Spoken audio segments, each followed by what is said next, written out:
কুত্তা, আমি তোর আপু হই বলে এলোপাথারি মাহমুদের বুকে ঘুষি আর চড় মারতে লাগলো। আহ আপু, আমার ব্যথা লাগছে তো। আর আপনি আমার আপুই তো। আপনি আমার বড় কাকার মেয়ে। আমার থেকে বয়সে 2 বছরের বড় আপনি। তাহলে তো সম্পর্কে আপনি আমার আপুই হলেন। কুত্তা, আমি তোর আপু তাই না? তারা দেখাচ্ছি তোকে আজকে।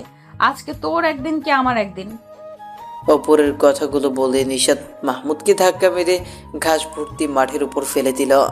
আর নিশাত মাহমুদকে জড়িয়ে ধরে ওর বুকের উপরে উঠে গেল। তারপর এলোপাথারিভাবে মাহমুদকে চুমু দিতে লাগলো।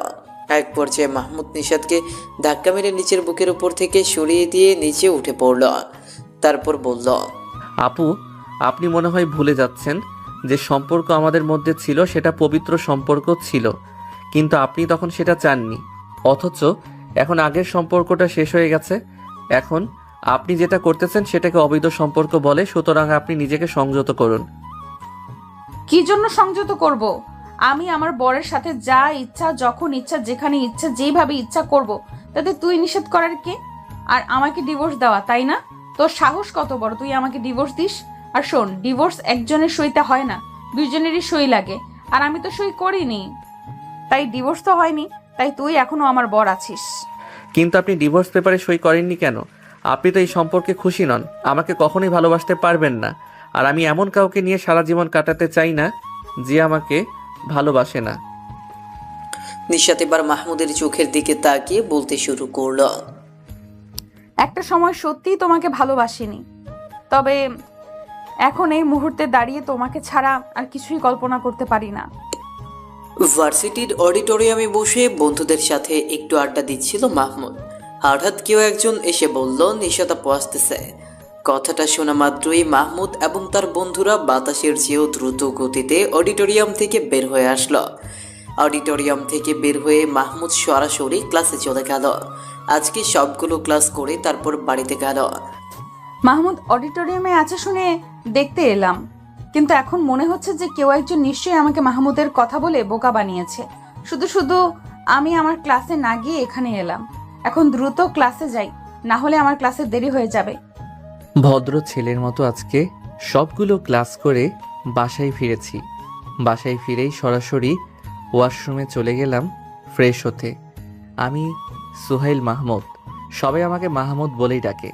আমার বয়স 22, অনার্স 3য় বর্ষে পড়ি।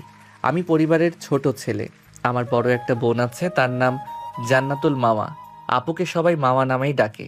আপু এবার অনার্স ফাইনাল ইয়ারে পড়ে। আপু আর নিশাত আপু একেবারে জানের বান্ধবী।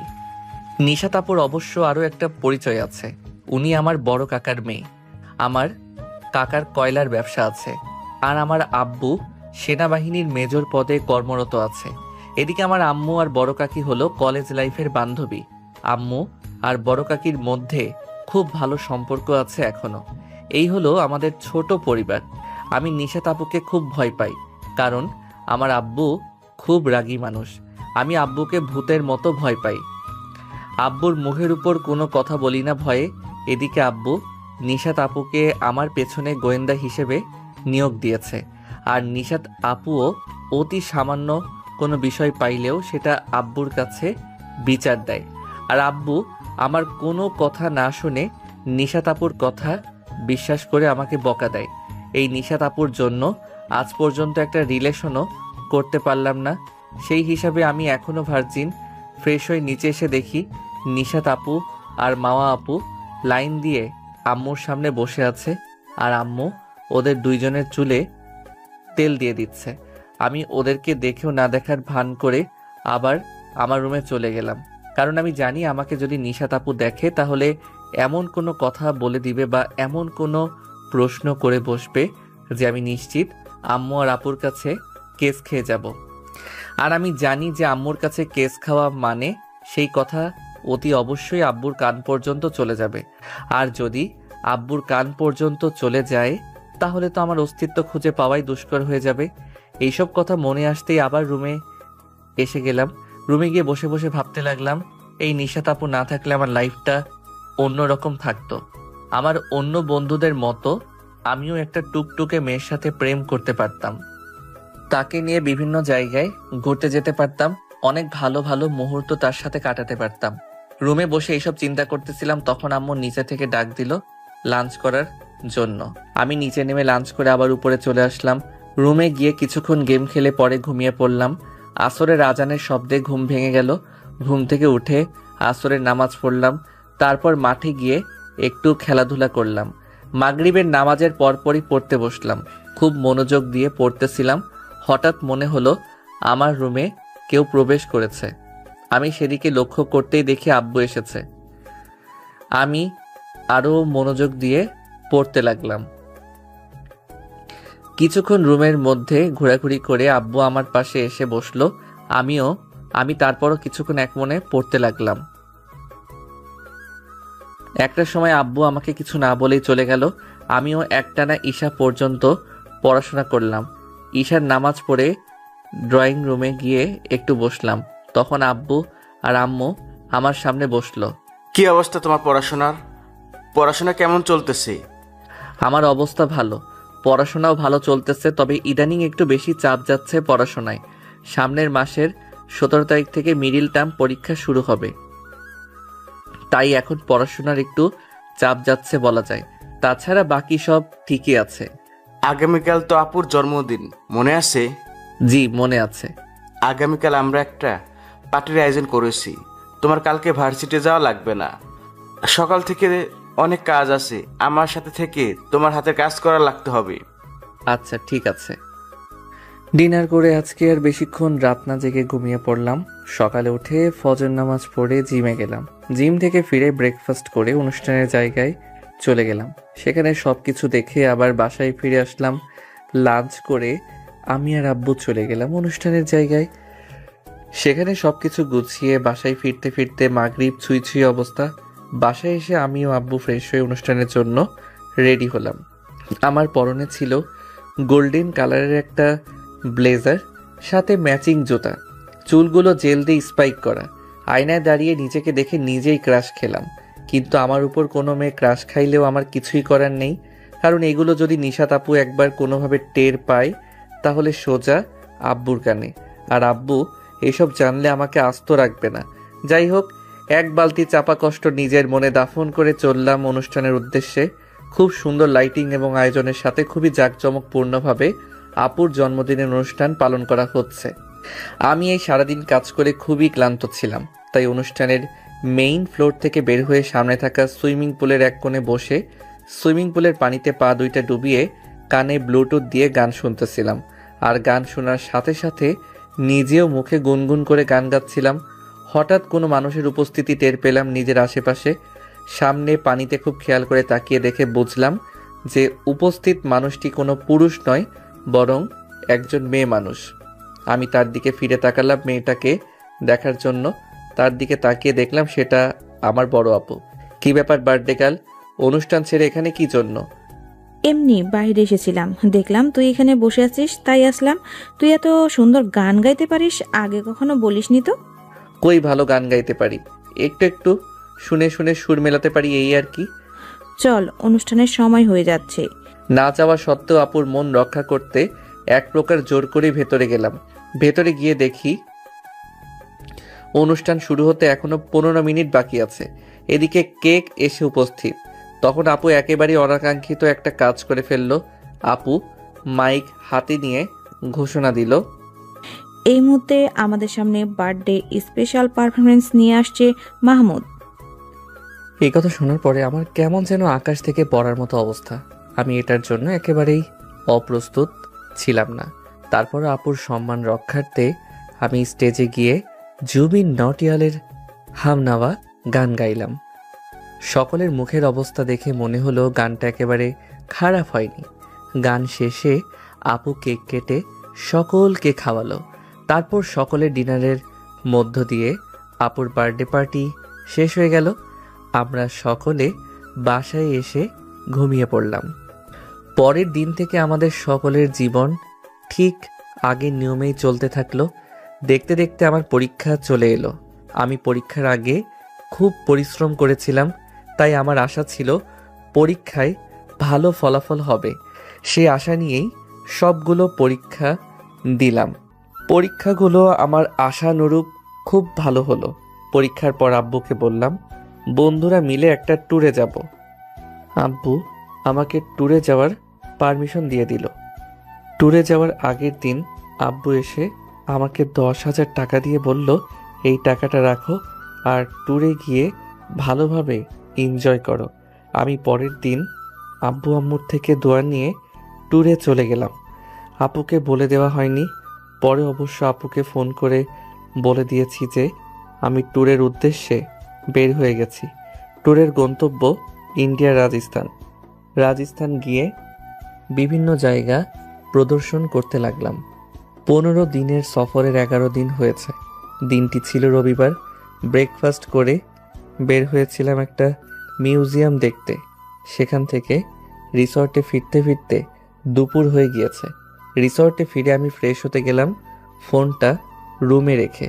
ফ্রেশ হয়ে রুমে ফিরে এসে দেখি যে আব্বু 8টা কল, আম্মু 6টা কল আর আপু প্রায় 20টা কল দিয়েছে। আমার ফোন সাইলেন্ট করা ছিল, তাই টের পাইনি যে আমার ফোনে এতগুলো কল এসেছে। কলগুলোর সংখ্যা দেখে বুঝলাম যে খুব ইমার্জেন্সি কিছু হয়েছে, না হলে আমাকে এইভাবে কল করতো না। ইমার্জেন্সি বুঝে আমি দ্রুত কল ব্যাক করলাম আপুর কাছে, কারণ এই মুহূর্তে আপুর কাছে ফোন করলেই আমার সবচেয়ে অল্প ঝাড়ি খেতে হবে। তাছাড়া আব্বু বা আম্মুর কাছে ফোন করলে কথার চেয়ে বেশি ঝাড়ি শুনতে হবে। আপুর কাছে ফোন দিলাম আসলে বিষয়টা কি হয়েছে সেটা জানার জন্য। হ্যালো আপু, কি হয়েছে? এতবার ফোন করেছিস কেন? আব্বু আম্মু ফোন করেছে, কোনো ইমার্জেন্সি হয়েছে কি? নিশাত্রে দেখতে আসছিল, ওর বিয়ে ঠিক হয়েছে। তুই দ্রুত বাসায় চলে আয়, সপ্তাহখানেকের মধ্যেই হয়তো বিয়ে হয়ে যাবে। আচ্ছা ঠিক আছে, আমি আজকে হয়তো আসতে পারবো না, আগামীকাল সকালের ফ্লাইটেই চলে আসব। তুই আব্বুরে বলে দিস যে তোর সাথে আমার কথা হয়েছে। আচ্ছা ঠিক আছে, তুই সময় মতো চলে আসিস।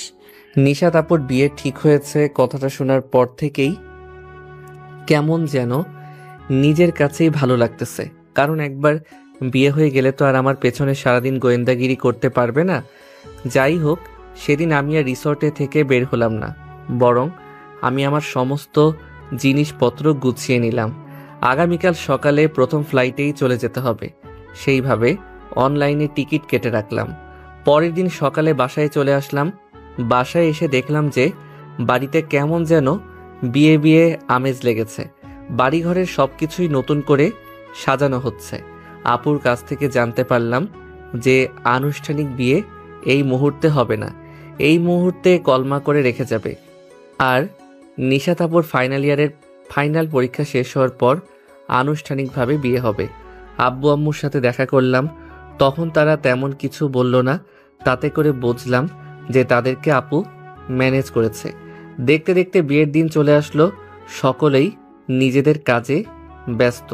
আব্বু আম্মু, কাকা কাকি, আপু প্রত্যেকেই নিজেদের কাজে ব্যস্ত রয়েছে, তাই কারোর সাথে তেমন বেশি একটা কথা হলো না। বিয়ে উপলক্ষে আমিও কিছু শপিং করলাম। একটা গোল্ডেন কালারের পাঞ্জাবি, পায়জামা এবং জুতা, সাথে একটা ঘড়ি কিনলাম। বিয়ের দিন সকালবেলায় নিশাত আপুর হাতে আমার আপু মেহেন্দি লাগিয়ে দিল।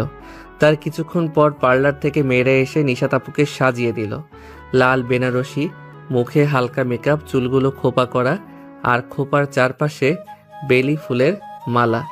এই সাজে নিশাত আপুকে লালপরি থেকে কোনো অংশেই কম লাগছিল না।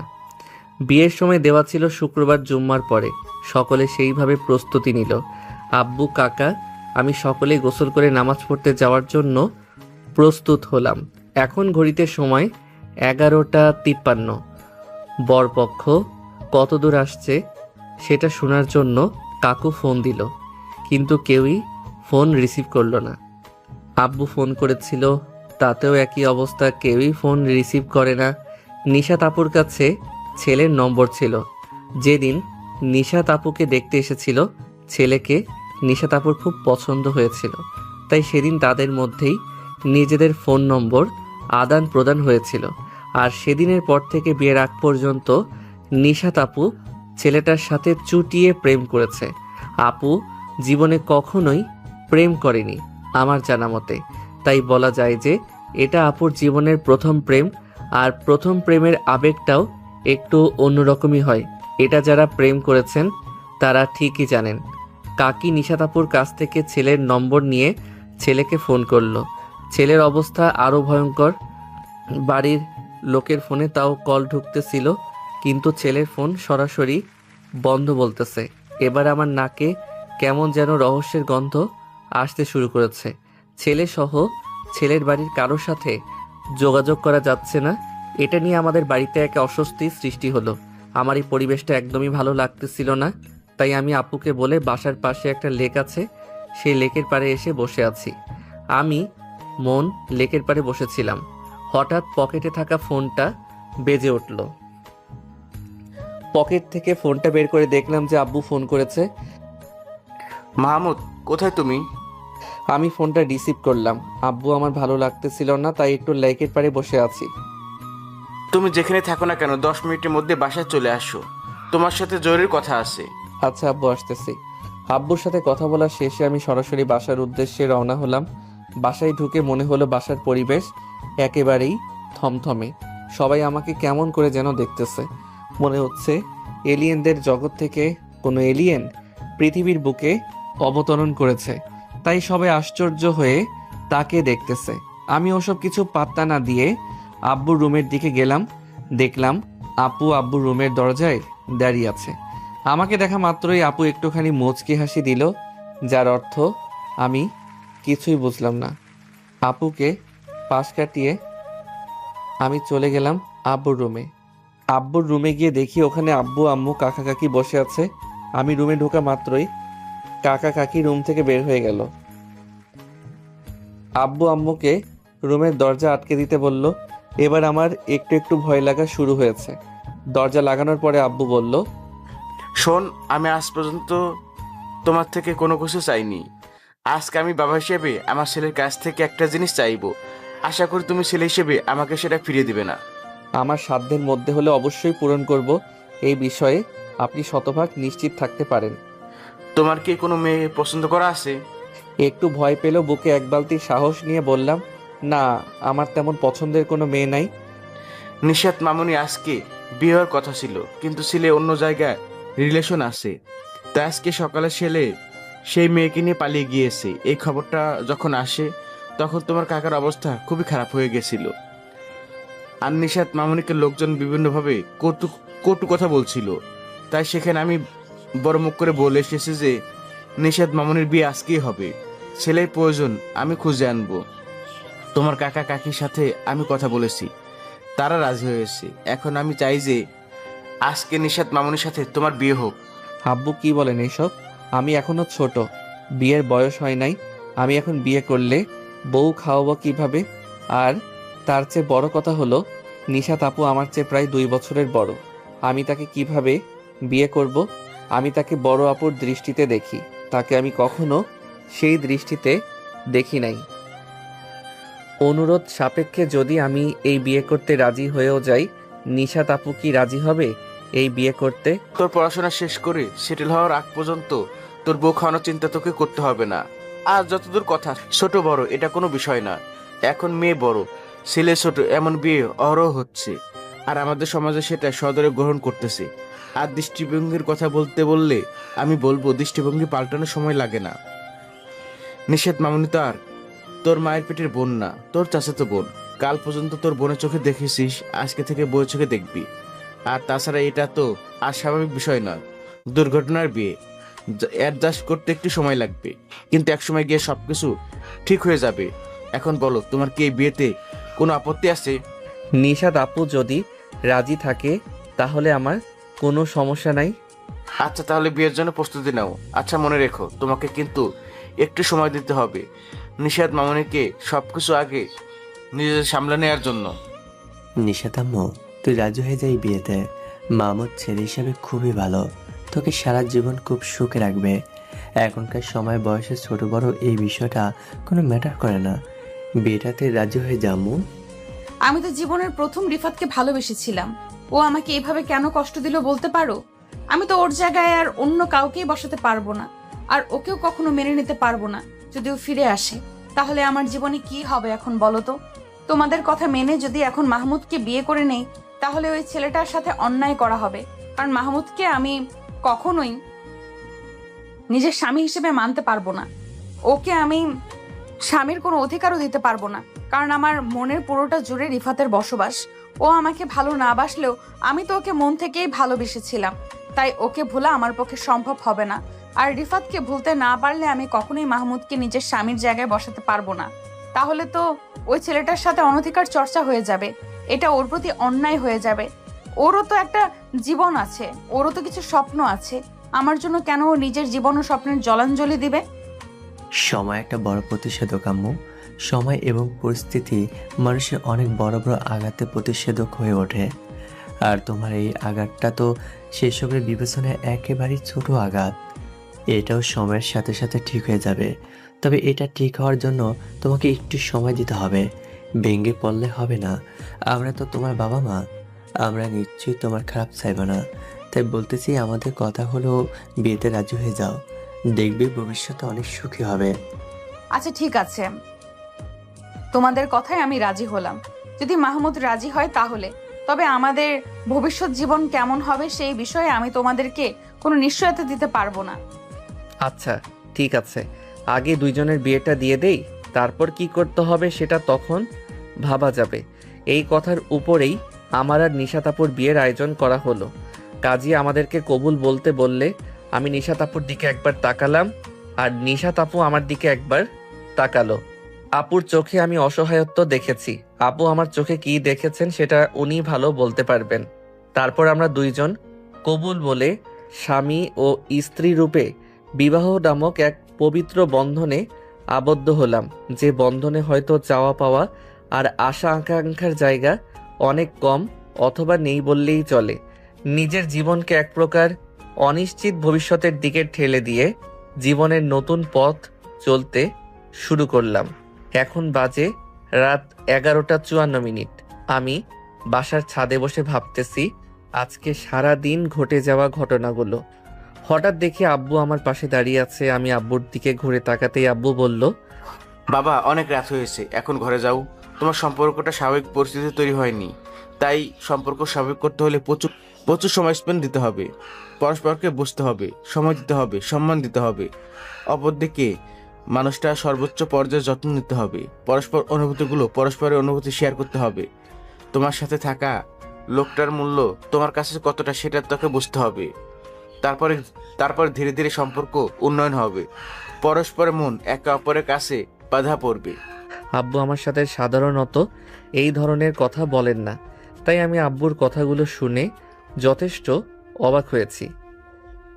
তবু আব্বুর কথা মতো নিজের রুমে চলে গেলাম। রুমে গিয়ে দেখি নিশাত আপু, মানে এখন আমার বউ নিশাত, খাটের এক কোণে শুয়ে আছে। আমাকে রুমে ঢুকতে দেখি তাড়াতাড়ি উঠে বসে পড়ল। আমি ঘরের দরজা আটকে দিয়ে খাটের উপরে গিয়ে বসে পড়লাম। আমি খাটে বসা মাত্রই নিশাত বলল, তোর সাথে আমার কিছু কথা আছে।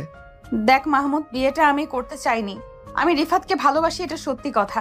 আমি জীবনে কখনোই প্রেম করিনি, কারণ পড়াশোনার পরিবারের মধ্যে নিজেকে এতটাই ব্যস্ত রেখেছি যে এই সমস্ত করার খুব একটা সময় পাইনি। এটা তুই খুব ভালো করেই জানিস। এখনো পর্যন্ত আমার জীবনে প্রথম এবং একমাত্র পুরুষ হলো রিফাত। এই অল্প কিছুদিনেই আমি ওকে বড্ড বেশি ভালোবেসে ফেলেছি। রিফাত আমার জীবনের প্রথম ভালোবাসা, তাই আমার মনের যে নির্ভেজাল খাঁটি আবেগটুকু ছিল সেইটুকু সম্পূর্ণটাই আমি রিফাতকে দিয়ে দিয়েছি। তাই এখন আমার কাছে অন্য কাউকে দেওয়ার মতো কিছুই নেই।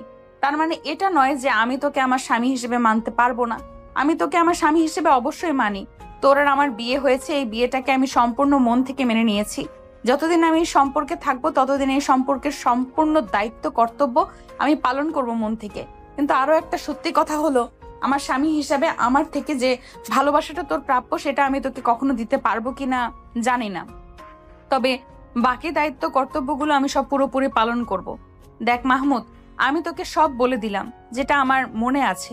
এরপরে যদি তুই আমাকে জোর করিস তাহলে হয়তো তোর পুরুষত্বের কাছে আমার হার মেনে নিতে হবে। তবে তখন হয়তো আমাদের সম্পর্কের এই সুন্দর সমীকরণটা আর থাকবে না। দেখ, তুই একজন পুরুষ মানুষ হিসেবে তোর বিবাহিত জীবনে একজন নারীর ভালোবাসা পাওয়ার সম্পূর্ণ অধিকার আছে, যেটা আমি তোকে হয়তো কখনোই দিতে পারবো না। তাই তুই আমাকে ডিভোর্স দিয়ে অন্য একটা বিয়ে করে ফেল। এটা আমার দৃষ্টিতে সবচেয়ে ভালো উপায়। এখন সিদ্ধান্ত তোর। তুই নিজের জীবনের সমস্ত ইচ্ছেগুলো কি বিসর্জন দিয়ে এমন একজন মানুষের কাছে থাকবি যে তোকে কোনোদিনও প্রকৃত ভালোবাসা দিতে পারবে না, নাকি তুই আমাকে ডিভোর্স দিয়ে তোর জীবনটাকে নতুন করে শুরু করবি? আপনি ফ্রেশ না হলে ফ্রেশ হয়ে আসুন, আপনি বের হলে আমি ফ্রেশ হতে ঢুকবো। আমার এমন কথা শুনে নিশাত যথেষ্ট অবাক হলেও একটা ফর্মাল কাপড় নিয়ে ফ্রেশ হতে চলে গেল। এদিকে আমি বসে বসে ভাবতেছি আমার জীবনটা কোন পথে চলতেছে। মেয়ে হিসেবে নিশাত একটু করা হলেও মনটা খুবই ভালো। সংসার করার জন্য যে কোনো ছেলেই এমন একজন মেয়ে চাইবে, কিন্তু অন্যদিকে নিশাত যেটা বলতেছে সেটা যদি ও রাগের কথা হয় তাহলে তো ঠিক আছে। আদর, যত্ন, ভালোবাসা, ইম্পর্টেন্স আর একজন বিশ্বস্ত মানুষকে পাশে পেলেই ঠিক হয়ে যাবে। এটা করা আমার পক্ষে সম্ভব, কিন্তু যদি এটাই নিশাতের জীবনের একমাত্র সত্যি হয় তাহলে তো সমস্যা। এইসব ভাবার মধ্যেই নিশাত ফ্রেশ হয়ে বেরিয়ে আসলো। আমি নিশাতের দিকে একবার তাকালাম, তারপর চোখ নামিয়ে চলে গেলাম ওয়াশরুমে। তারপর ফ্রেশ হয়ে এসে আমি বিছানার অন্য পাশে শুয়ে পড়লাম। পরের দিন সকালবেলায় আমার মুখে হঠাৎ করে পানি অনুভব করে আমার ঘুম ভেঙে গেল। আমি ঘুম থেকে উঠে দেখি যে নিশাত গোসল করে নীল কালারের একটা শাড়ি পরে ড্রেসিং টেবিলের সামনে বসে বসে চুল আঁচড়াচ্ছে। সবেমাত্র গোসল করার কারণে চুলে পানি ছিল, আর সেই পানি আমার মুখে এসে পড়ল। আমি এক ধ্যানে নিশাতের দিকে চেয়ে রইলাম। আমার ধ্যান ভাঙল যখন আপু দরজার বাহিরে এসে ডাক দিল, মাহমুদ, নিশাত, দ্রুত নিচে এসো। সবাই খাবার টেবিলে তোমাদের জন্য অপেক্ষা করে বসে আছে। আপু আসতেছি 5 মিনিটে। এরপর আমি ফ্রেশ হয়ে বের হলাম। তারপর আমি আর নিশাত একসাথে খেতে গেলাম নিচে। খাওয়া দাওয়া শেষ করে নিশাত ইউনিভার্সিটি যাওয়ার জন্য প্রস্তুতি নিচ্ছিল। তখন আম্মু নিশাতকে ইউনিভার্সিটি যেতে নিষেধ করে বলল, নিশাত, গতকালকে তোমার বিয়ে হয়েছে, এখন ইউনিভার্সিটি যাওয়ার দরকার নেই, কয়েকদিন পরে যেও। আর তাছাড়া পরীক্ষার তো এখনো 6 মাস সময় আছে। এখন 1 সপ্তাহ বা 10 দিন ক্লাস মিস দিলে কোনো সমস্যা হবে না আশা করি। আম্মুর কথা শুনে নিশাদের মুখটা কাচুমাচু করে মাহমুদের রুমে চলে গেল। রুমে গিয়ে দেখে মাহমুদ ডায়েরিতে কি যেন একটা লিখতেছে। নিশাত সেদিকে ভ্রুক্ষেপ না করে নিজের মনে কিছুক্ষণ ফোনে বান্ধবীদের সাথে কথা বলে একটা বই হাতে নিয়ে চলে গেল ব্যালকনিতে। কিছুক্ষণ ব্যালকনিতে বসে পড়ে তারপর নিচে গিয়ে দেখলো মাহমুদের আম্মু রান্নাঘরে রান্না করতেছে। নিশাত গিয়ে মাহমুদের আম্মুর পেছনে গিয়ে দাঁড়িয়ে বলল, আন্টি, আমি তো রান্না করতে পারি না, আপনি কি আমাকে একটু রান্না করা শিখিয়ে দেবেন? পাগলি মেয়ে, দিব না কেন, অবশ্যই শিখিয়ে দিব রান্না করা। তারপর মাহমুদের আম্মু নিশাতকে বেগুন ভাজি করা আর ভাত রান্না করা শিখিয়ে দিল। নিশাত রান্না শিখে খুবই খুশি হলো। তারপর নিশাত রুমে গিয়ে মাহমুদকে সহ বাসার সবাইকে খাওয়ার জন্য ডেকে নিয়ে আসলো টেবিলে। সবাই একসাথে বসে খেতে শুরু করলো। খাওয়ার মাঝে মাহমুদের বাবা বলে উঠল, শোন, বিয়ে তো করে ফেললে, এখন তো মেয়েটাকে একটু সময় দাও, তাতে তোমারও ভালো লাগবে আর মেয়েটারও ভালো লাগবে। আর তাছাড়া তোমরা তো এতদিন পরিচিত ছিলে ভাই বোন হিসেবে, এখন তো তোমরা স্বামী স্ত্রী, নিজেদের সেই জায়গা থেকে একটু চেনো। তাই বলতেছি যে নিশাত মামনিকে নিয়ে একটু ঘুরে এসো। আমি কক্সবাজারে হোটেল বুকিং করে দিয়েছি, আর আজকে রাতে রওনা দিয়ে যা। যদি অন্য দেশের কোথাও যেতে মন চায় সেটা বলতে পারো, আমি ব্যবস্থা করে দিচ্ছি। আব্বুর কথা শুনে মাহমুদ নিশাদের দিকে তাকালো তার অভিব্যক্তি বোঝার জন্য। নিশাদকে দেখে মাহমুদের মনে হলো যে নিশাদ যাওয়ার জন্য সম্মত আছে। সেই জন্য মাহমুদ তার বাবাকে যাবে বলে দিল। রাতে যথাসময়ে গাড়িতে উঠলো তারা। গাড়িতে সবাই কাপল ছিল, তাই বিভিন্ন কাপল বিভিন্ন ভঙ্গিতে বসেছিল। তাতে অবশ্য কেউ কিছু মনে করছে না, কারণ সকলেই তো কাপল। গাড়ির এই অবস্থা দেখে নিশাতের মন অনেকটাই খারাপ লাগলো। তাই সে মনে মনে বলতে লাগলো,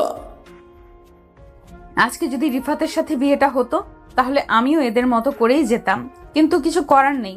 বাস্তবতা এটাই যে আমার বিয়ে মাহমুদের সাথেই হয়েছে, রিফাতের সাথে নয়। আর রিফাত আমাকে ধোঁকা দিয়েছে, বিয়ের প্রতিশ্রুতি দিয়েও বিয়ের দিন আসেনি। সে আমার অতীত, তবুও কেন আমি তাকে নিয়ে এত ভাবছি? ভালোবেসেছিলাম তো তাকে, তাই হয়তো তাকে এত সহজে ভুলতে পারতেছি না। ভালোবাসা হয়তো এমনই হয়, এসব কথা ভাবতে ভাবতেই গাড়ির সিটে হেলান দিয়ে ঘুমিয়ে পড়ল নিশাত। নিশাত মাহমুদের উল্টো দিকে মাথা দিয়ে ঘুমিয়েছিল, কিন্তু ঘুমের মধ্যে দিক পরিবর্তন করে নিশাত মাহমুদের দিকে ফিরে গেল আর নিজের অজান্তে মাহমুদের কাঁধে মাথা দিয়ে ঘুমিয়ে পড়ল। মাহমুদের কাঁধে মাথা পড়তেই মাহমুদের ঘুম ভেঙে গেল। মাহমুদ খেয়াল করলো যে ঘুমের মধ্যে নিশাতের মাথাটা তার কাঁধে পড়েছে, তাই মাহমুদ নিশাতের মাথাটা ভালো করে তার কাঁধে রেখে নিশাতের নিষ্পাপ ঘুমন্ত চেহারার দিকে তাকিয়ে থাকলো। এইভাবে তাকিয়ে থাকতে থাকতে মাহমুদের এক সময় ঘুমিয়ে গেল। সকালে সূর্যের আলো জানলা দিয়ে নিশাতের চোখে পড়তেই তার ঘুম ভেঙে যায়। ঘুম ভাঙতেই নিশাত দেখে যে তার মাথা মাহমুদের কাঁধে আর মাহমুদের মাথা তার মাথার উপরে। এখন যদি নিশাত নড়াচড়া করে তাহলে মাহমুদের ঘুম ভেঙে যাবে, তাই নিশাত নড়াচড়া না করে চোখ বন্ধ করে ওইভাবেই থাকে। তবে তাকে দেখলে যে কেউ মনে করবে যে সে ঘুমিয়ে আছে। মাহমুদের ঘুম ভাঙলে মাহমুদও তাই মনে করল। নিশাত ঘুমিয়ে আছে মনে করে মাহমুদ বলতে লাগলো, ঘুমন্ত অবস্থায় আপনাকে একেবারে নিষ্পাপ লাগতেছে। যদি আপনি একটিবার ভালোবাসাতেন, একবার আমাকে ভালোবাসার অধিকার দিতেন, কথা দিচ্ছি ভালোবাসায় আপনাকে ভরিয়ে দিতাম, কোনো কষ্ট হতে দিতাম না আপনার। কিন্তু কি আর করার বলুন, আপনার মনে তো অন্য কারোর বসবাস। আমার সাথে আপনার বিয়ে হলেও আপনার মনের ও স্বপ্নের রাজকুমার তো অন্যজন। আপনার ভালোবাসা আর আবেগ তো আছে অন্য কাউকে ঘিরে। আমি সেখানে কখনো যেতে পারবো না। আমি চাইলে জোর করে আপনাকে পেতে পারতাম, কিন্তু আমার আপনার ভালোবাসার প্রয়োজন, আর আমি জানি সেটা আমি কখনোই পাবো না। তাই আমি এভাবেই কাটিয়ে দিব আপনাকে নিয়ে। তবে যদি কখনো আপনি চলে যেতে চান তাহলে আমি আপনাকে কখনোই আটকাবো না, কারণ আপনি খুশি থাকলেই আমি খুশি, কারণ আমি আপনাকে একটু একটু করে ভালোবাসতে শুরু করেছি। যাক, অনেক কথাই বলে ফেললাম, হয়তো ঘুমিয়ে আছেন তাই বললাম সাহস করে। যদি জেগে থাকতেন তাহলে কখনোই বলতে পারতাম না। তাছাড়া এখন বলেও তো আর কোনো লাভ নাই, কারণ আপনি তো ঘুমিয়ে আছেন। তাই আপনার জন্য এখন এগুলো বলা আর না বলা একই সমান। কিন্তু আমি নিজেকে এই কথাটা অন্তত বলতে পারবো যে একদিন ঘুমের মধ্যে হলেও কমপক্ষে আমি আপনাকে আমার মনের কথাগুলো বলতে পেরেছিলাম।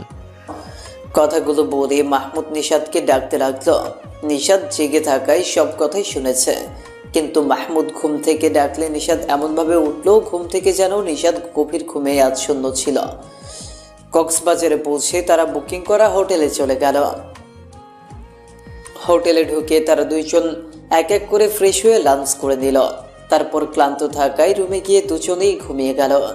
বুকের উপরে ভারী কিছু অনুভব করে ঘুম ভেঙে গেল মাহমুদের। মাহমুদ আস্তে আস্তে চোখ খুলে দেখল যে নিশাত মাহমুদকে কোলবালিশ বানিয়ে ঘুমিয়ে রয়েছে। মাহমুদ কিছু না বলে ওই অবস্থায় আবার ঘুমিয়ে পড়ল, কিন্তু ঘুম কিছুতেই আসতেছে না, কারণ তার শরীরের সাথে মিশে রয়েছে নিশাত। এটা তার শরীরকে উত্তাল করে দিচ্ছে। অনেক কষ্টে মাহমুদ নিজেকে নিয়ন্ত্রণ করে শুয়েছিল। কিছুক্ষণ পরে নিচে থেকে একটু নড়াচড়া দিতেই নিশাতের ঘুম ভেঙে গেল। ঘুম ভেঙে নিশাত নিজেকে মাহমুদের কোলে খুঁজে পেল। এতে অবশ্য নিশাত অনেক লজ্জা পেল। লজ্জায় নিশাতের গাল টমেটোর মতো লাল হয়ে গেল, আর মাহমুদ নিশাতের সেই লজ্জাসিক্ত টমেটোর মতো লাল হয়ে যাওয়া মুখের দিকে বোকার মতো তাকিয়ে থাকল। মাহমুদের এইভাবে তাকানোতে নিশাতের লজ্জায় মাটি করে মাটির নিচে চলে যেতে মন চাচ্ছিল। পরিস্থিতি সামাল দেওয়ার জন্য নিশাত দ্রুত উঠে ওয়াশরুমে চলে গেল।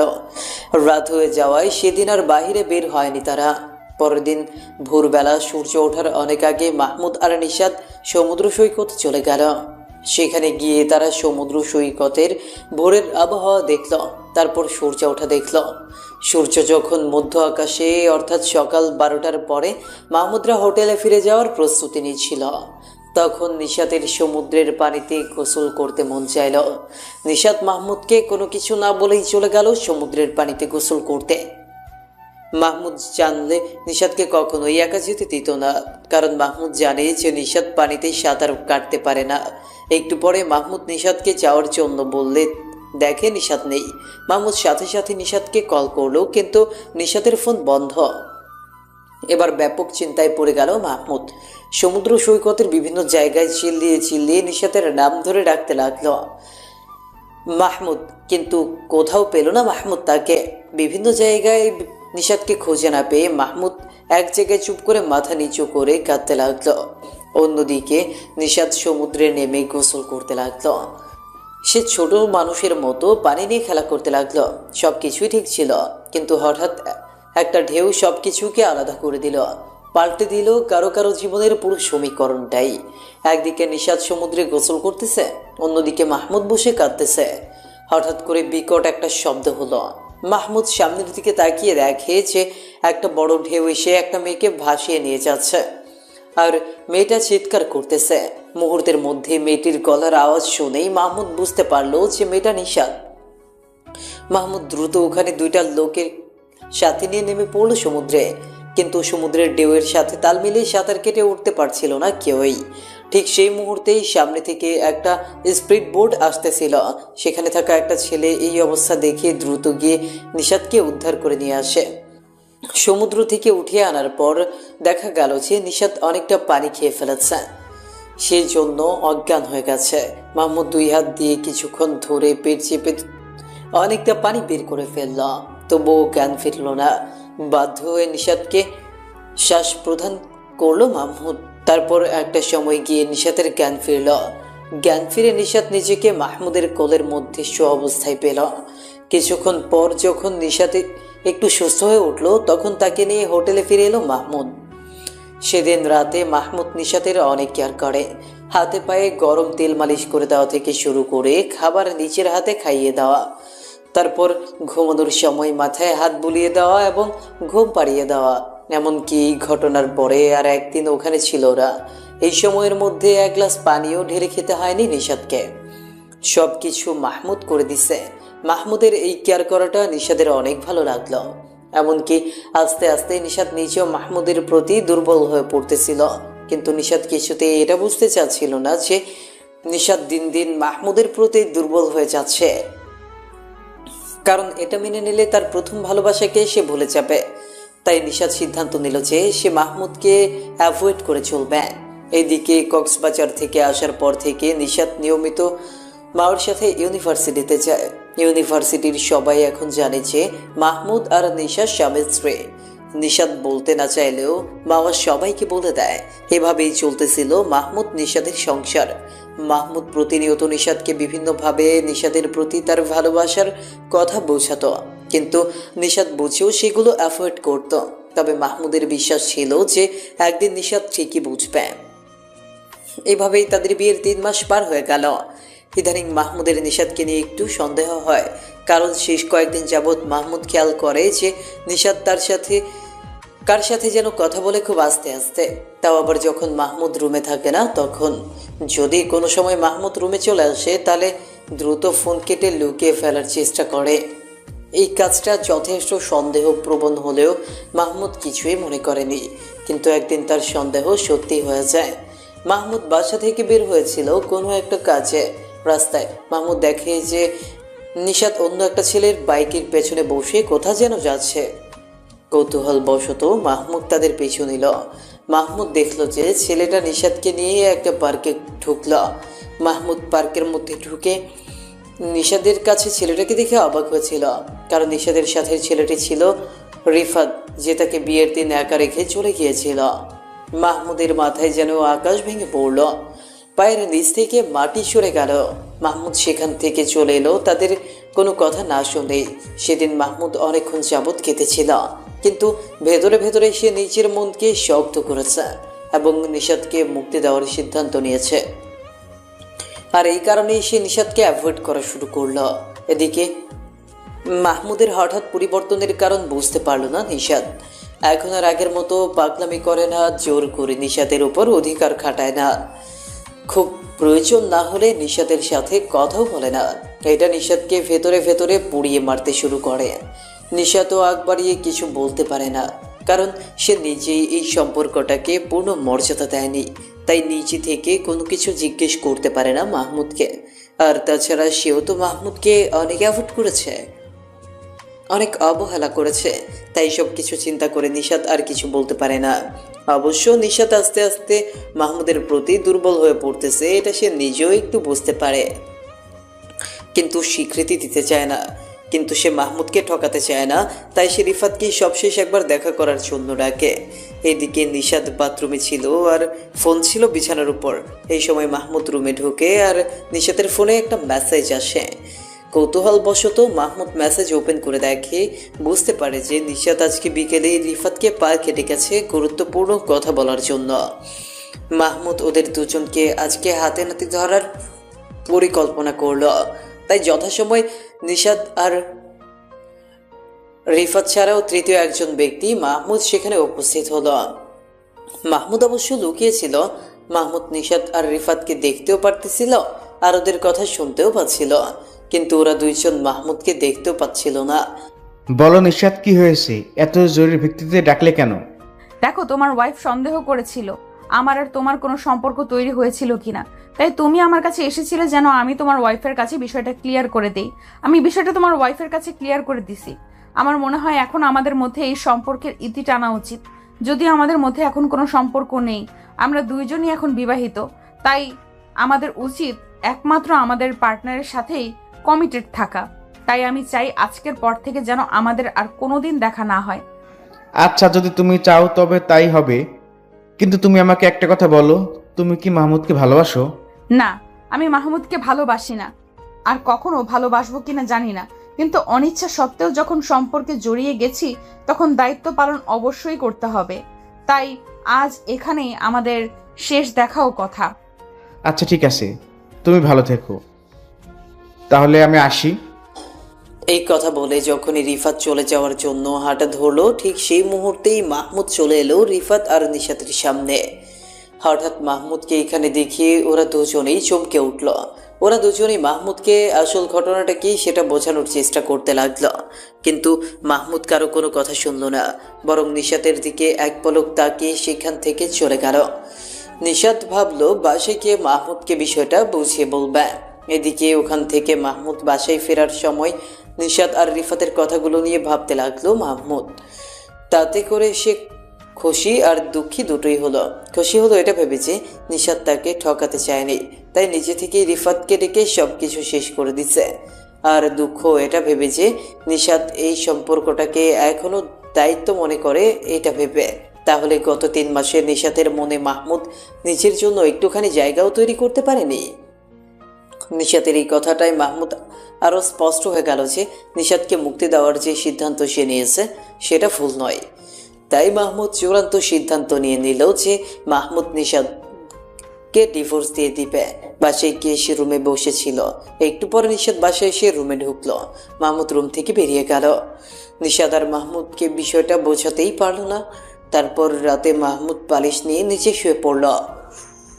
এই ঘটনার পর থেকে মাহমুদ নিশাতের সাথে আব্বু আম্মু আর মাওয়ার সামনে প্রয়োজন অনুযায়ী 2-1টা কথা হয়তো বলে, কিন্তু এর বাইরে একা থাকলে কোনো কথাই বলে না। প্রথমে কয়েকদিন নিশাত চেষ্টা করেছে সত্যিটা মাহমুদকে বলতে, কিন্তু মাহমুদ না শোনার কারণে পরে আর কিছুই বলতো না। এদিকে নিশাতের পরীক্ষার তারিখ এগিয়ে আসার কারণে পড়াশোনায় একেবারে একনিষ্ঠ হয়ে গেল। তাই এখন আর নিশাতের সাথে কোনো কথাই হয় না। নিশাত সকালে উঠে ফ্রেশ হয়ে ব্রেকফাস্ট করে আপুর সাথে ইউনিভার্সিটিতে চলে যায়, আর বিকেলে এসে গোসল করে ঘুমায়। তারপর সন্ধ্যার পর থেকে অনেক রাত পর্যন্ত পড়াশোনা করে। এটাই এখন নিশাতের প্রত্যেক দিনের রুটিন। দেখতে দেখতে আমাদের বিয়ের 5 মাস পূর্ণ হয়ে গেল। আজকে নিশাতের ফাইনাল ইয়ারের ফাইনাল পরীক্ষা শেষ। 1 মাস পরে পরীক্ষার রেজাল্ট দিবে। এই 1 মাস ইউনিভার্সিটির ছুটি থাকবে, তাই নিশাত এই 1 মাস ওর বাবার বাসায় গিয়ে থাকবে বলে ঠিক করেছে।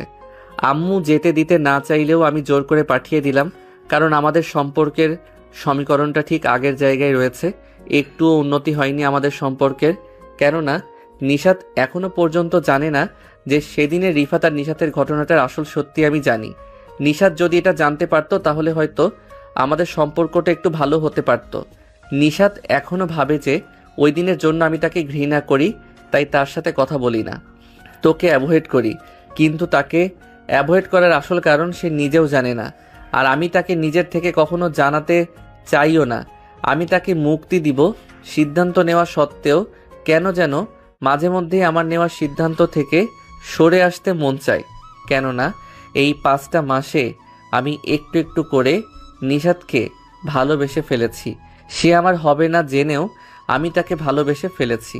আমার হৃদয়ের সমস্তটা জুড়েই তার বসবাস গড়ে তুলেছি। এখন আমার হৃদয়ের সম্পূর্ণটা জুড়েই শুধু নিশাতের বসবাস। আমি জানি এটা একান্তই আমার একতরফা ভালোবাসা। সে আমাকে কখনো ভালোবাসবে না, তারপরেও আমি এতেই খুশি আছি। আমার মনের এই কথাগুলো শুধুমাত্র আমার ডায়েরিটাই জানে, আর কেউ জানে না। বিগত 5 মাসে নিশাতকে নিয়ে আমার মনের সব অনুভূতিগুলো একটা একটা করে ডায়েরির পাতায় লেখা আছে। ওই ডায়েরির পাতাগুলো একমাত্র জানে যে আমি নিশাতকে কতটা ভালোবাসি। কিন্তু আমার ইদানিং মনে হচ্ছে আমার ডায়েরি আমি ছাড়াও অন্য কেউ পড়ে।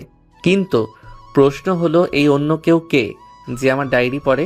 নিশাত বাবার বাড়ি 1 মাস থাকবে বলে গেলেও 3 দিন পরে চলে এলো আমাদের বাসায়। আমি দেখেও কিছুই বললাম না। ইদানিং আমাদের মধ্যে খুব প্রয়োজন ছাড়া কথা হয় না। নিশাতের জগতেই থাকে, ওর পড়াশোনা আর রিফাতের সাথে কাটানো কিছু স্মৃতিকে আঁকড়ে।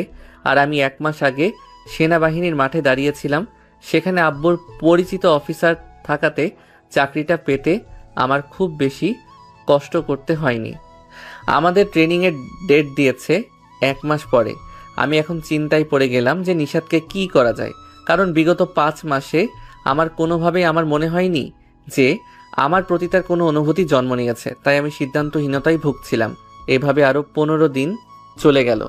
তবে একটা বিষয় নিশাত বাবার বাড়ি থেকে আসার পর থেকে খেয়াল করতেছি যে নিশাত আমার মনোযোগ আকর্ষণের চেষ্টা করে বিভিন্নভাবে, কিন্তু বিষয়টা আমি খুব বেশি গুরুত্বের সাথে দেখিনি। অন্যদিকে আমার আপু একদিন আমার ঘরে এসেছিল চার্জার খুঁজতে। সেদিন আমার এতটাই ঘুম পেয়েছিল যে আমি ডায়েরিটা খুলে রেখেই ডায়েরির পাশে মাথা রেখে ঘুমিয়ে গিয়েছিলাম। সেদিন আপু আমার ডায়েরির শুরু থেকে কিছু পাতা পড়েছিল। তারপর প্রতিদিন আমি যখন বাসায় থাকতাম না বা আমি যখন ঘুমিয়ে থাকতাম, তখন আপু লুকিয়ে লুকিয়ে আমার ডায়েরি পড়তো। আপু আমার ডায়েরি পড়ে বুঝতে পারে আমার আর নিশাতের সম্পর্কের অবস্থা। তখন আপু নিজে নিজে নিশাতের সাথে কথা বলতে নিশাতের বাসায় যায়, কারণ তখন নিশাত পরীক্ষা শেষ করে বাসায় চলে গেছে 1 মাসের ছুটিতে। কিরে নিশাত, কি খবর তোর? বাসা থেকে চলে আসলি, আমাকে তো বললি না কিছু। আম্মুকে তোর কথা জিজ্ঞাসা করলে বললো তুই বাড়িতে আসলে এসেছিস, তাই চলে এলাম তোর বাড়িতে। তোকে একটা জিনিস দেখানোর আছে, সেটা দেখানোর জন্যই মূলত এসেছি। এই তো ভালো। আসলে আসার সময় তুই বাসায় ছিলি না, আর এদিকে আম্মু বারবার কোনো করতেছিল, তাই দ্রুত চলে এসেছি। আন্টিকে তো বলে এসেছিলাম। আর কি দেখবি তুই আমাকে? দেখি, দেখা তো। আপু তখন আমার ডায়েরিটা নিশাতের হাতে দিল। নিশাত ডায়েরিটা পড়তে শুরু করলো। ডায়েরির লেখা, গতকাল রাতটা আমার জীবনের অন্য যে কোনো রাতের থেকে আলাদা। আমার জীবনে এক পরীর আগমন ঘটেছে। নাম নিশাত। মেয়েটা একটু রাগী হলেও অনেক ভালো। আমার থেকে বয়সে 2 বছরের বড়। পরীটা আমার সাথে এক খাটে থাকলেও কেমন যেন একটু আলাদা থাকে আমার থেকে। তার হৃদয়ে অন্য কেউ ভর করে আছে। তার জীবনে প্রথম ও একমাত্র ভালোবাসা, যার সাথে তার বিয়ে ঠিক হয়েছিল। কিন্তু ভাগ্যের নির্মম পরিহাসে বিয়ের দিন ছেলেটা নিশাতকে রেখে তার প্রেমিকার সাথে পালিয়েছে। এটা নিশাত মেনে নিতে পারেনি, তাই আমাকে বলেছে যে সে আমাকে স্বামী মানলেও আমাকে ভালোবাসতে পারবে না কখনো। আমি অবশ্য এটা মেনে নিয়েছি। না মানলে কি হতো এটা ভেবে সময় নষ্ট করতে চাচ্ছি না। তার মনে অন্য কারো বসবাস। সে আমাকে বিয়ে করেছে, তার মানে এটা নয় যে সে বাধ্য হয়ে আমাকে ভালোবাসবে। ভালোবাসা বাধ্য হয়ে হয় না। তবে আমি তাকে ভালোবাসি, তাই তাকে সেই স্বাধীনতা দিয়েছি অন্য কাউকে ভালোবাসার। আমি নিশাতকে অনেক ভালোবাসি। চেষ্টা করব সে যেন কোনোদিন কষ্ট না পায়। সে যেতে চাইলে হয়তো তাকে আটকে রাখতে পারবো না। শুধু চাইছি আর কিছুদিন পরে যেন সে যায়, তার সাথে যেন অনেক সময় কাটানো যায়। সে চলে গেলে এই স্মৃতিগুলো নিয়ে বাঁচতে চাই। নিশাত আমাকে 2টা অপশন দিয়েছে। 1, হয়তো আমি তাকে নিয়ে অধিকার বঞ্চিত হয়ে জীবন কাটাবো। 2, তাকে ডিভোর্স দিয়ে নতুন করে জীবন শুরু করব। তবে নিশাত বলেছে দ্বিতীয়টাই নাকি আমার জন্য ভালো। সে বয়সে আমার থেকে বড়, সে এটাকে ভালো মনে করেছে আমার জন্য। কিন্তু বিশ্বাস করুন, আমি সারাটা জীবন অধিকার বঞ্চিত থাকতে রাজি ছিলাম যদি নিশাত আমার সাথে খুশি থাকতো। কিন্তু নিশাত আমার সাথে খুশি নয়। বিয়ের আগে ওর মুখে সর্বোপরি একটা মিষ্টি হাসি থাকতো, কিন্তু বিয়ের আজ 5 মাসের মধ্যে আমি কোনোদিন ওর মুখে ওই হাসিটা দেখিনি। তাই আমি বাধ্য হয়ে সিদ্ধান্ত নিয়েছি যে ওর খুশির জন্য হলেও আমি ওকে ডিভোর্স দিয়ে দিব, যাতে করে নিশাত ভালো থাকে। ওর ঠোঁটের কোণে সেই ভুবন ভুলানো এক চিলতে মিষ্টি হাসিটা দেখার জন্য হলেও আমি ওকে ডিভোর্স দিব। তাতে আমার যতই কষ্ট হোক না কেন, ওর মুখের ওই হাসিটা দেখলেই আমার সব কষ্ট নিমিষেই হারিয়ে যাবে। ভালোবাসার মানুষ ভালো থাকলে আমি ভালো থাকবো। কালকে দুপুরে একটা মেইল এসেছে, সেখানে আমার সেনাবাহিনীর চাকুরি কনফার্ম করেছে, কিন্তু এটা আমি নিশাতের সাথে শেয়ার করতে পারিনি, কারণ আজকাল ওর সাথে আমার কথাও কম হচ্ছে। একদিকে যেমন ওর পরীক্ষার চাপ চলতেছে, ঠিক অন্যদিকে আমার চাকরি নিয়ে একটা ব্যস্ততা চলতেছে। আমি আবার ভেবে দেখলাম ডিভোর্সের পরে যেন নিশাত জীবনটাকে নিজের মতো করে উপভোগ করতে পারে, সেই ব্যবস্থাও করব। সেই জন্যই আমি ওর বাসা থেকে আন্টিকে বলে ওর মার্কশিট আর সার্টিফিকেট নিয়ে আমি স্কলারশিপের আবেদন করেছি। আলহামদুলিল্লাহ, কানাডার এক ইউনিভার্সিটি ওকে স্কলারশিপ দিয়েছে, কিন্তু ওকে এই বিষয়টাও জানানো হয়নি। এইসব কাজের ব্যস্ততার মধ্যে ওর সাথে কথা বলতে পারিনি। এদিকে আবারও বাসায় চলে গেছে 1 মাসের জন্য। আমি নিয়ত করেছি আগামী ঠিক 27 দিন পরে ওর জন্মদিন, সেদিনই ওকে আমি 2টা উপহার দিব। একটা হলো ওর জন্মদিনের উপহার, সেটা হলো স্কলারশিপ লেটার, আর অন্যটা হলো ওর বিবাহের অর্ধবর্ষ উপলক্ষে উপহার, সেটা হলো ওর হাসি ফিরিয়ে দেওয়ার উপলক্ষ আমার থেকে ওর মুক্তিনামা বা ডিভোর্স লেটার। এই মেয়েটা বড্ড অদ্ভুত, প্রতিনিয়তই আমাকে এক অজানা মায়ার বাঁধনে আটকে ফেলছে। আমাকে এতটা ইগনোর করে, অথচ আমি ওকে প্রতিদিন একটু একটু করে ভালোবেসে ফেলছি। এখন বড্ড ভয় করে এটা ভেবে যে নিশাত চলে গেলে কি হবে আমার। ডায়েরির লেখাগুলো পড়ে অঝরে কাঁদতে লাগলো নিশাত, আর মাওকে জড়িয়ে একাধারে বলতে লাগলো, আমি এই মানুষটাকে এতদিন অবহেলা করেছি, যে মানুষটা আমাকে পৃথিবীর সব কিছুর বিপরীতে গিয়ে ভালোবেসেছে। আমি এটা কি করলাম যে মানুষটা আমাকে এতটা ভালোবাসলো, তাকে আমি এতটা কষ্ট দিলাম? কেন আমি ওকে এতটা অবহেলা করলাম?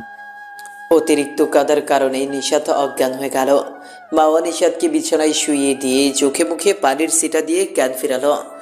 তারপর ওর থেকে বিদায় নিয়ে নিজের বাসায় চলে আসলো। ওই দিন বিকেলেই নিশাত মাহমুদের বাড়ি ফিরে আসলো। বাসায় আসার পরে নিশাত অনেকবার মাহমুদের সাথে কথা বলার চেষ্টা করেছে। সেদিনের ঘটনার বাস্তবতাটা মাহমুদের সামনে তুলে ধরার চেষ্টা করেছে, কিন্তু বিভিন্ন কারণ দেখিয়ে মাহমুদ নিশাতের কথা শোনেনি, বা বলা যায় শুনতে চায়নি। এইভাবে আস্তে আস্তে নিশাতের জন্মদিন এগিয়ে আসলো। এদিকে শেষ কয়েকদিনে নিশাতের মনেও মাহমুদের জন্য ভালোবাসা নামক অনুভূতিটা সম্পূর্ণভাবে জেঁকে বসল। নিশাত এখন সবসময় মাহমুদকে নিয়ে ভাবে। মাহমুদের কথা চিন্তা করে মাঝে মাঝে সে চিন্তার জগতে হারিয়ে যায়। আজকে রবিবার, আগামীকালকে নিশাতের জন্মদিন। বাসায় নিশাতের জন্মদিন উপলক্ষে রবিবার রাত 12টার সময় কেক কাটার আয়োজন করা হয়েছে, কিন্তু সব কিছু ঠিক থাকলেও আজকে সারাদিন মাহমুদকে কোথাও দেখা যায়নি। ওদিকে নিশাত ভেবে রেখেছে যে রবিবার দিন মাহমুদকে ওর মনের কথা বলে ওর সাথে সম্পর্কটা ঠিক করে নিয়ে রাতে দুইজন একসাথে কেক কেটে উদযাপন করবে, কিন্তু মাহমুদ বাসায় না থাকায় সেটা আর হয়ে ওঠেনি। নিশাত রাত 11টা পর্যন্ত অপেক্ষা করেছে মাহমুদের জন্য, কিন্তু তখনও মাহমুদ বাসায় আসেনি। এদিকে পার্টিতে মেহমান চলে আসায় নিশাত রেডি হয়ে নিচে চলে গেল। সময় রাত 11:40। হঠাৎ বাসার বড় গেট দিয়ে মাহমুদের প্রবেশ। মাহমুদ 2টা খাম হাতে নিয়ে বাড়িতে ঢুকল। কেউ কিছু না বুঝলেও নিশাত আর মা বুঝে গেল আগামী আধা ঘন্টায় কি হতে চলেছে। কিন্তু এখন এমন একটা সময় যেও কেউ কোনো কিছু করতে পারবে না। তারপরেও মাও একটা শেষ চেষ্টা করার জন্য মাহমুদের পিছে পিছে গেল ওর সাথে কথা বলার জন্য, কিন্তু মাহমুদ রুমে ঢুকেই মাওয়ার মুখের উপর ঠাস করে দরজা বন্ধ করে দিল। তাই মা নিরাশ হয়ে নিচে পার্টিতে চলে এলো। দ্রুত সময়ে ফ্রেশ হয়ে নির্দিষ্ট সময়ের 5 মিনিট আগেই নিচে আসলো মাহমুদ, হাতে 2টা খাম।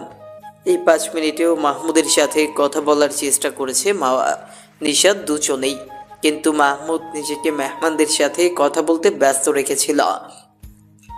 নির্দিষ্ট সময় কেক কাটা হলো, সকলে উপহার দিল নিশাতকে। সবার শেষে আসলো মাহমুদ। নিশাতের সামনে আসতেই নিশাতের চোখ জোড়া ভিজে উঠল। খুব কাছের কোনো জিনিসকে হারিয়ে ফেলার ভয় ওর মধ্যে জেঁকে বসল। অবশেষে মাহমুদ খাম দুটো নিশাতের হাতে দিয়ে বলল, এখানে 2টা গিফট আছে, একটা তোমার চাওয়া গিফট আর অন্যটা আমার পক্ষ থেকে তোমাকে করা গিফট। আর সাথে একটা চিরকুট আছে। কথাগুলো বলতে বলতে মাহমুদের চোখ জোড়া ভিজে গেল, কিন্তু লোক চোখের আড়ালে মাহমুদ তার চোখ জোড়া মুছে সেই বার্থডে পার্টি ত্যাগ করল। পার্টি থেকে বের হয়ে মাহমুদ একটা নির্জন ফাঁকা মাঠে গিয়ে কিছুক্ষণ চিৎকার করে কাঁদল, তারপর মুখে হাত দিয়ে ফুপিয়ে ফুপিয়ে কাঁদতে লাগলো। এইদিকে নিশাত চিরকুটটা খুলে পড়তে শুরু করলো। আমি জানি সেদিন আপনার আর রিফাতের মধ্যে কি কথা হয়েছিল। আমি ওখানে শুরু থেকে শেষ পর্যন্ত ছিলাম। আমি এমন একটা জায়গায় ছিলাম যেখান থেকে আপনারা আমাকে না দেখতে পেলেও আমি আপনাদেরকে স্পষ্ট দেখতেও পারছিলাম আর শুনতেও পারছিলাম। চিরকুট পড়া শেষ করে নিশাত সামনে তাকিয়ে দেখে যে মাহমুদ মেন গেট দিয়ে বের হয়ে যাচ্ছে। মাহমুদের চলে যাওয়ার দিকে ফ্যাল ফ্যাল করে তাকিয়ে থাকলো নিশাত, আর ভাবতে লাগলো এটা কি হলো তার সাথে।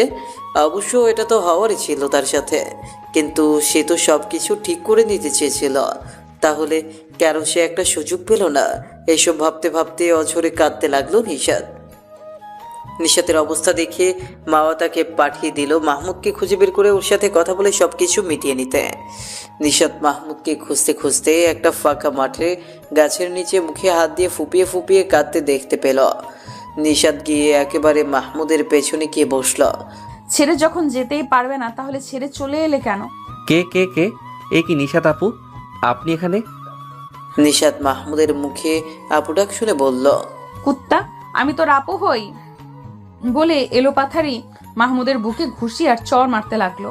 আহ আপু, আমার ব্যথা লাগছে তো। আর আপনি আমার আপুই তো। আপনি আমার বড় কাকার মেয়ে।